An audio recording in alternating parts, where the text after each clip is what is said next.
जो है वो उनको टक्कर देती हुई नजर आ रही हैं। वहीं जो किश्तवाड़ का मेन इलाका है वहां पर इस बार एक महिला कैंडिडेट को जो आतंक पीड़ित रह चुके, उनका परिवार जो है वो आतंकवाद का पीड़ित रह चुका है, उनके पिता और चाचा को मौत के घाट उतार दिया गया था आतंकवादियों की तरफ से 2018 में। उनको इस बार भारतीय जनता पार्टी ने मैदान में उतारा है और प्रधानमंत्री जब 16 तारीख को अपनी रैली में आए थे तब उनको अपनी बेटी कहकर संबोधित किया था। तो वहां पर जो है वो कड़ी टक्कर देते हुए नजर आ रही हैं और उनकी जीत की जो संभावना है वो काफी जताई जा रही है। उनको नेशनल कॉन्फ्रेंस के सज्जाद अहमद किचलू जो है वो टक्कर देते हुए नजर आ रहे हैं। इसी तरीके से दलीप सिंह परिहार भद्रवा से हैं, शक्तिराज डोडा के इलाके से हैं और विकार रसूल वानी जो कांग्रेस के अध्यक्ष रह चुके हैं पूर्व, वो बनिहाल से अपनी किस्मत को जो है वो आजमा रहे हैं। तो चुनाव का पूरा समीकरण जो है वो तैयार हो चुका है, बिसात पूरी तरीके से बिछ चुकी है और अब लोग बाहर निकलेंगे। 7 बजे के बाद देखना होगा कि किस तादाद में लोग बाहर निकलते हैं। जिस तरीके से लोकसभा चुनाव में बुलेट को मात देते हुए बैलेट ने जीत हासिल की थी,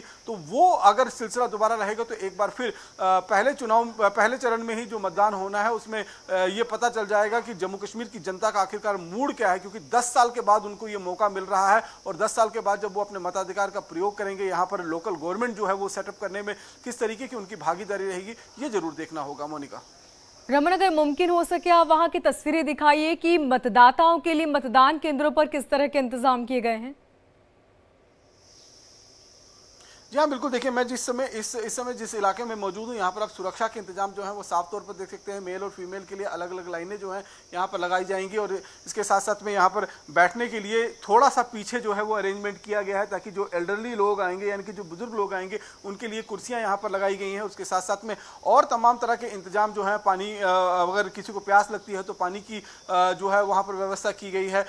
कुछ बुजुर्ग लोग हैं उनकी हेल्प करने के लिए यहाँ पर वॉलंटियर्स को जो है वो यहाँ पर भेजा जाएगा। तो तमाम तरीके के पोलिंग स्टाफ्स और सुरक्षाकर्मी जो हैं वो रात से ही यहाँ पर मौजूद हैं।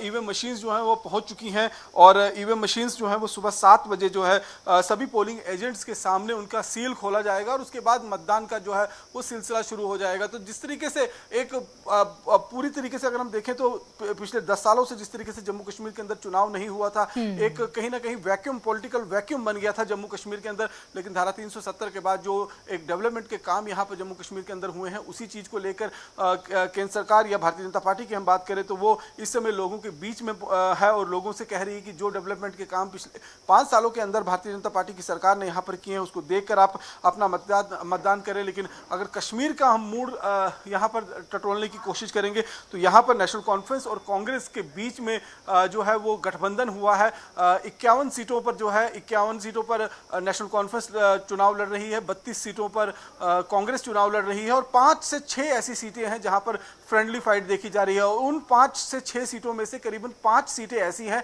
जो पहले फेज में ही फ्रेंडली फाइट के बीच में देखा जाएगा। उसमें से 4 सीटें तो आपकी डोडा और किश्तवाड़ के इलाके में पड़ जाती है। एक सीट जो है वो रामबन के इलाके में पड़ती है जो जहां से विकार रसूल वानी है वहाँ जो कांग्रेस के प्रदेश अध्यक्ष रह चुके हैं, जिनको हटाकर अब तारिक अहमद करा को जो है यहाँ पर जम्मू कश्मीर का कांग्रेस का चीफ जो है वो बनाया गया है।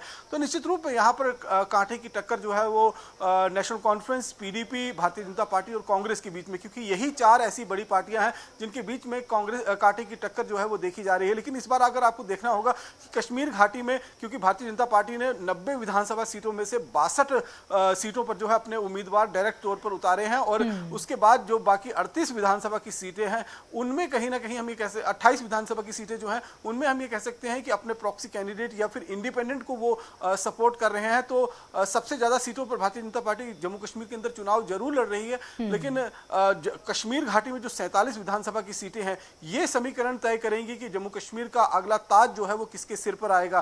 क्योंकि इस समय नेशनल कॉन्फ्रेंस और कांग्रेस के बीच में गठबंधन है और उनकी कोशिश है कि वो कहीं ना कहीं सरकार इस गठबंधन के माध्यम से बनाए। और पीडीपी से भी जब इसके बारे में पूछा गया था तो पीडीपी का भी कहीं ना कहीं सॉफ्ट कॉर्नर जो है वो इसी गठबंधन की तरफ आगे बढ़ता हुआ दिखाई दे रहा है। लेकिन भारतीय जनता पार्टी भी अपने दम पर जो है वो सरकार बनाने की दावे कर रही है। उनका कहना है कि जिस तरीके से पिछले 5 सालों में जब से धारा 370 जम्मू कश्मीर से हटाया गया है, जिस तरीके का डेवलपमेंट यहाँ किया गया है, जिस तरीके से शांति बहाली यहाँ पर हुई है, जिस तरीके से पिछले 5 सालों में अगर हम देखें तो यहाँ पर 2 करोड़ से ज़्यादा टूरिस्ट हर साल यहाँ पर पहुँच रहे हैं। लोगों के कामकाज जो ठप हो गए थे वो कामकाज दोबारा शुरू हो चुके हैं। पत्थरबाजी जो यहाँ पर होती थी वो कहीं ना कहीं थम गई है। तो इन सब चीज़ों को गिनाते हुए इस समय भारतीय जनता पार्टी जो है वो मैदान में उतरी हुई है और जम्मू कश्मीर के अंदर अकेली राजनीतिक पार्टी के तौर पर सबसे ज़्यादा सीटों पर यहाँ पर अपने उम्मीदवारों को उतारी है। 62 विधानसभा सीटों से भारतीय जनता पार्टी जो है वो यहाँ पर जो है वो चुनाव मैदान में है और चुनाव यहाँ पर लड़ रही है। अब देखना ये होगा कि कश्मीर घाटी के लोगों का मूड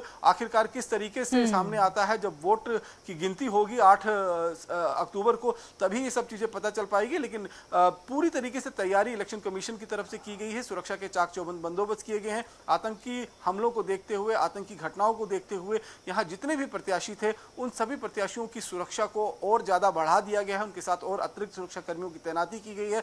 वो सारे इलाके, चाहे वो जम्मू श्रीनगर नेशनल हाईवे का इलाका हो या जम्मू डोडा हाईवे का इलाका हो, वहाँ पर अतिरिक्त सुरक्षा कर्मियों की तैनाती की गई है। हर जगह नाके लगाए गए हैं, ये सुनिश्चित करने के लिए कहीं से कोई आतंकी घटना जो है इन चुनाव के बीच में ना हो सके। क्योंकि चाहे चुनाव आयोग की बिल्कुल रमन, और क्योंकि 10 साल बाद लोकतंत्र का ये महापर्व है तो